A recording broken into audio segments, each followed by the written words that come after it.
அஸ்ஸலாமு அலைக்கும் வரஹ்மத்துல்லாஹி வபரகாத்துஹு. தினமும் ஒரு ஹதீஸ்.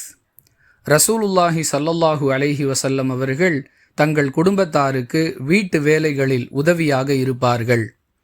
தொழுகைக்கான நேரம் வந்துவிட்டால் விரைந்து சென்று விடுவார்கள் என ஆயிஷா ரதியல்லாஹு அன்ஹா அவர்கள் அறிவிக்கிறார்கள். நூல் புகாரி, ஹதீஸ் எண் 676.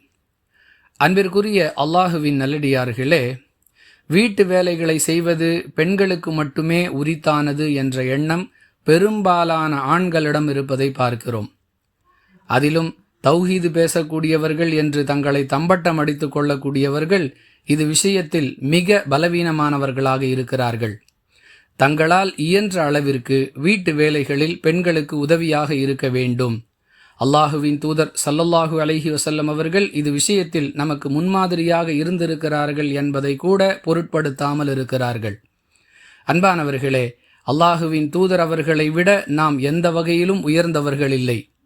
எதற்காகவும் நம்மை நாம் பெருமைக்குரியவர்களாக கருதி கொண்டு இதுபோன்ற விஷயங்களில் அலட்சிய போக்குடன் நடந்து கொள்வது நல்லதல்ல என்பது இந்த ஹதீஸ் நமக்கு சொல்லக்கூடிய பாடம்.